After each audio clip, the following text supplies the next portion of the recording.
ಅಸ್ಸಲಾಮು ಅಲೈಕುಂ ವರಹಮತುಲ್ಲಾಹಿ ವಬರಕಾತು. ಬಿಸ್ಮಿಲ್ಲಾ ವಲ್ಹಮ್ದುಲಿಲ್ಲಾ ವಸ್ಸಲಾತು ವಸ್ಸಲಾಮು ಅಲಾ ಅಶರಫಿಲ್ ಮುರ್ಸಲೀನ್ ವ ಅಲಾ ಆಲಿಹಿ ವಸ್ವಹ್ಬಿಹಿ ಅಜ್ಮঈನ್. ಅಮ್ಮಾಬಾದ್.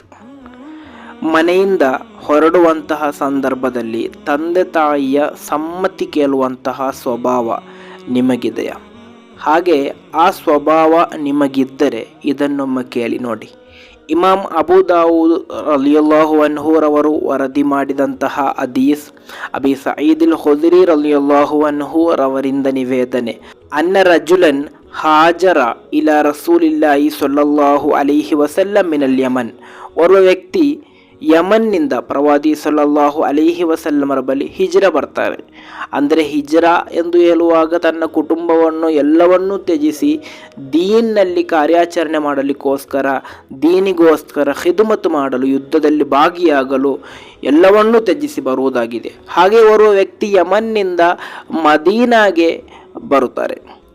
ಫಕಾಲ, ಆ ವ್ಯಕ್ತಿಯೊಂದಿಗೆ ಪ್ರವಾದಿ ಸಲ್ಲಲ್ಲಾಹು ಅಲೈಹಿ ವಸಲ್ಲಮರು ಕೇಳುತ್ತಾರೆ, ಹಲ್ಲಕ ಅಹದುನ್ ಬಿಲ್ ಯಮನ್, ನಿನಗೆ ಯಾರಾದರೂ ಯಮನ್ನಲ್ಲಿ ಇದ್ದಾರಾ?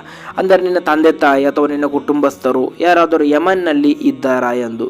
ಕಾಲ, ಆಗ ಆ ವ್ಯಕ್ತಿ ಹೇಳ್ತಾನೆ, ಅಬವಾಯ, ನನ್ನ ತಂದೆ ತಾಯಿಯರು ಇವತ್ತೂ ಕೂಡ ಯಮನ್ನಲ್ಲಿ ಇದ್ದಾರೆ. ಕಾಲ, ಆಗ ಪ್ರವಾದಿ ಸಲ್ಲಲ್ಲಾಹು ಅಲೈಹಿ ವಸಲ್ಲಮ ಮರು ಪ್ರಶ್ನೆಯನ್ನು ಕೇಳ್ತಾರೆ, ಅದಿನಾಲಕ, ಅವರೊಂದಿಗೆ ನೀನು ಸಮ್ಮತಿ ಕೇಳಿಯಾ ಇಲ್ಲಿಗೆ ಬಂದದ್ದು? ಕಾಲ, ಆಗ ಆ ವ್ಯಕ್ತಿ ಹೇಳ್ತಾನಲ್ಲ, ಇಲ್ಲಿಲ್ಲ, ನಾನು ಸಮ್ಮತಿ ಕೇಳಲಿಲ್ಲ, ದೀನ್ನಲ್ಲಿ ಕಾರ್ಯಾಚರಣೆ ಮಾಡಲಿಕ್ಕೋಸ್ಕರ, ದೀನಿಗೆ ಖಿದ್ಮತ್ ಮಾಡಲಿಕ್ಕೋಸ್ಕರ ನಾನು ಇಲ್ಲಿಗೆ ಬಂದಿದ್ದೇನೆ, ಯಾರ ಸಮ್ಮತಿಯೂ ಕೂಡ ನಾನು ಕೇಳಲಿಲ್ಲ ಎಂದು.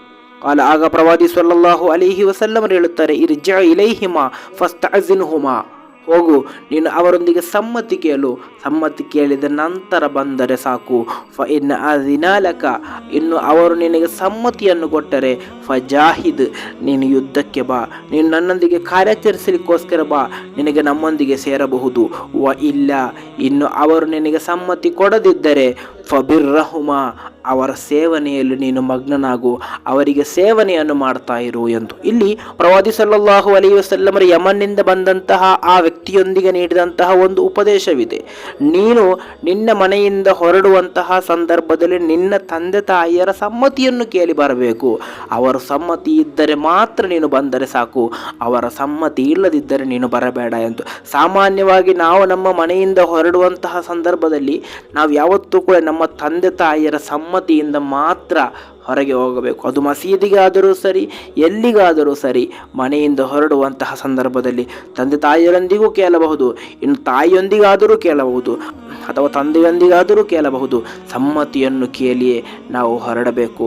ಕಾರಣ, ಹಾಗೆ ನಾವು ಸಮ್ಮತಿಯನ್ನು ಕೇಳಿ ಹೊರಡುವುದಾದರೆ ಮತ್ತೆ ನಮಗೆ ಆ ಯಾತ್ರೆಯಲ್ಲಿ ಅಥವಾ ಆ ಹೊರಟಂತಹ ಸ್ಥಳ ತಲುಪುವವರೆಗೂ ಯಾವುದೇ ಸಮಸ್ಯೆ, ಯಾವುದೇ ದುಃಖ ನಮಗೆ ಬರಲ್ಲ. ಕಾರಣ, ನಮ್ಮ ತಂದೆ ತಾಯಿಯ ಪ್ರಾರ್ಥನೆ ಅದು ನಮಗೆ ಕಾವಲಾಗಿರುತ್ತದೆ. ಇಲ್ಲಿ ನಾವು ತಿಳಿಯಬೇಕಾದದ್ದು, ಒಂದು ಕಾಲದಲ್ಲಿ ನಮಗೆ ನಡೆಯಲು, ಒಂದು ಸ್ಥಳದಿಂದ ಮತ್ತೊಂದು ಸ್ಥಳಕ್ಕೆ ಹೋಗಲು ಸಾಧ್ಯವಿಲ್ಲದಂತಹ ಸಂದರ್ಭದಲ್ಲಿ ನಮ್ಮ ಕೈ ಹಿಡಿದುಕೊಂಡು ನಡೆಸಿದ್ದು, ನಮ್ಮನ್ನು ಹೊತ್ತಂತಹ ಈ ತಂದೆ ತಾಯಿಯರಾಗಿದ್ದಾರೆ. ಆದ್ದರಿಂದ ನಾವು ಬೆಳೆದ ನಂತರ ಮನೆಯಿಂದ ಹೊರಡುವಂತಹ ಸಂದರ್ಭದಲ್ಲಿ ಆ ತಂದೆ ತಾಯಿಯ ಸಮ್ಮತಿಯನ್ನು ನಾವು ಕೇಳದೆ ಹೊರಡುವುದಾದರೆ ಖಂಡಿತವಾಗಿಯೂ ನಾವು ಚಿಂತಿಸಬೇಕಾದದ್ದು, ಆ ನಮ್ಮ ಹಳೆಯ ನಾವು ಸಣ್ಣಂದಿನಲ್ಲಿದ್ದಂತಹ ಸಂದರ್ಭದಲ್ಲಿ ನಮ್ಮ ತಂದೆ ತಾಯಿಯರು ನಮ್ಮನ್ನು ನಡೆಸಿದ್ದಾಗಿದೆ. ಆದ್ದರಿಂದ ಪ್ರವಾದಿ ಸಲ್ಲಲ್ಲಾಹು ಅಲೈಹಿ ವಸಲ್ಲಮರು ಯಮನ್ನಿಂದ ದೀನಿ ಕಾರ್ಯಾಚರಣೆಗೋಸ್ಕರ, ಯುದ್ಧಕ್ಕೋಸ್ಕರ ಬಂದಂತಹ ಆ ವ್ಯಕ್ತಿಯೊಂದಿಗೆ ಹೇಳಿದಂತಹ ಮಾತು, ನೀನು ನಿನ್ನ ತಂದೆ ತಾಯಿಯ ಸಮ್ಮತಿಯನ್ನು ಕೇಳು, ಅವರು ಸಮ್ಮತಿ ಕೊಟ್ಟರೆ ಮಾತ್ರ ನೀನು ಯುದ್ಧಕ್ಕೆ ಬಂದರೆ ಸಾಕು, ಅವರು ಸಮ್ಮತಿ ಇಲ್ಲ ಎಂದಿದ್ದರೆ ನೀನು ಅವರ ಸೇವನೆಯನ್ನು ಮಾಡು ಎಂದು.